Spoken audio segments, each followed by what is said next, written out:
Saria Rao is an anti-Asian racist who believes all Asians are anti-black. I'm also racist. I'm an Indian woman who has been born and raised to be an anti-black, anti-indigenous racist. There's literally no way that I can't be that. Like Saria said, she's anti-black because all Asians are taught to be anti-black. I'm having a problem with the generalizations because you said all Asians are taught to be anti-black. We are. It's like kind of not an empirical statement. I'm sure a lot of Asians are raised very decently not to be anti-black. I'm not going to sit here and argue with you about whether or not Asians are institutionally anti-black or not. We are. You said all Asians, so that was what I was wondering about. We are. All Asians are institutionally anti-black. That clip was from an episode of the podcast Femsplainers called Guess Who's Not Coming, where Danielle and Christina absolutely destroy Saria and her other Race to Dinner idiots. Race to Dinner is the name of Saria's organization. I'd recommend watching it. A link to the episode will be in the description. Danielle and Christina do a great job destroying Saria and the rest of the Race to Dinner idiots. Anyways, this video isn't about that episode of the Femsplainers. I just used that clip to show that Saria is an anti-Asian racist who believes all Asians are anti-black. This video is going to be responding to a short video from Saria I saw on Instagram, where she talks about why she thinks it's important to unite against whiteness and white supremacy.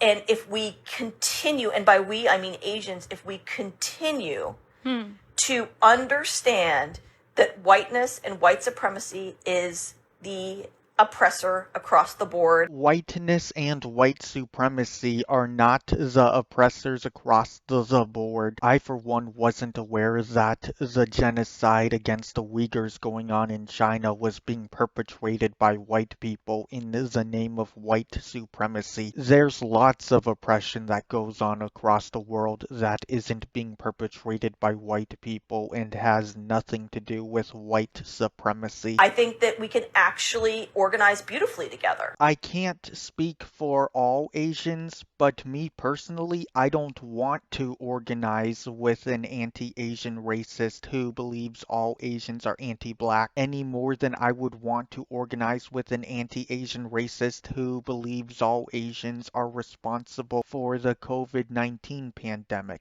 If there are any Asians watching that would want to organize with an anti-Asian racist who believes all Asians are anti-black and or believes all Asians are responsible for the COVID-19 pandemic, let me know why in the comments. I'm interested in hearing why. We can organize and we can fight against Asian hate without being anti-black. Didn't you say in your debate with Sargon that everything is anti-black? Everything is conditioned on anti-blackness. Everything. If everything is anti-black, then it's impossible to organize against Asian hate without being anti-black, because everything anyone does to organize against Asian hate would be anti-black. But we can also organize against whiteness and white supremacy. I agree white supremacy is bad and should be opposed, just like how black supremacy and Asian supremacy is bad and should be opposed. Any form of racial supremacy is bad and should be opposed. However, I don't want to organize against whiteness any more than I would want to organize against blackness or Asianness. Why is being white something that's bad that should be organized against? Because whiteness and white supremacy.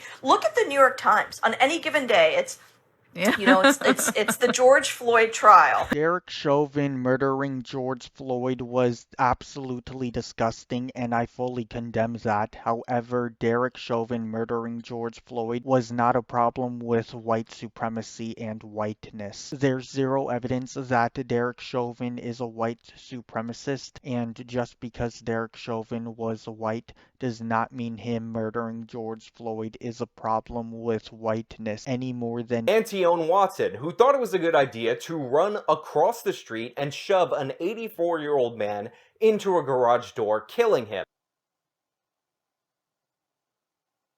is a problem with blackness. It's Asian women getting shot up by white guys. 1. The Atlanta spa shooter was one person. 2. The Atlanta spa shooting was not a problem with white supremacy and whiteness for the same reasons I just listed for Derek Chauvin murdering George Floyd not being a problem with white supremacy and whiteness. 3. The Atlanta spa shooter killed 2 white women. If you're going to cite the Atlanta spa shooting as an instance of anti-Asian hate because the Atlanta spa shooter killed Asian women, does the Atlanta spa shooter killing 2 white women qualify the Atlanta spa shooting as an instance of anti-white hate? For you and other leftists are using this one incident to falsely frame white supremacy as one of the main problems Asians are facing. There's recently been a huge uptick in assaults against Asian Americans, and despite what the left may try to tell you, no, this is not the fault of white supremacy. Want to know how I know that?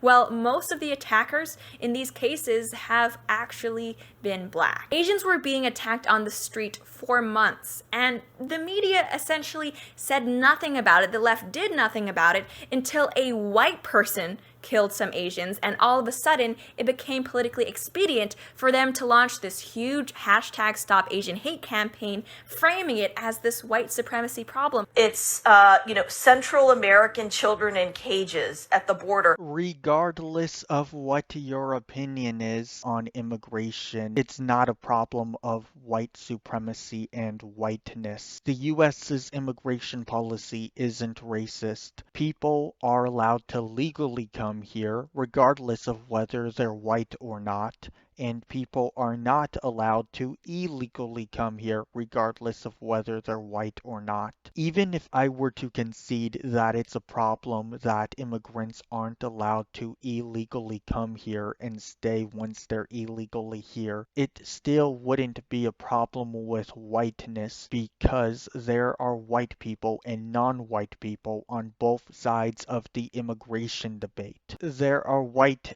people and non-white people who believe illegal immigrants should not be able to stay here and should be deported. And there are white people and non-white people who believe illegal immigrants should be allowed to come here illegally and should be allowed to stay here in the US. I suppose the term they would use is undocumented immigrants, but you get the idea. What is the unifying principle here?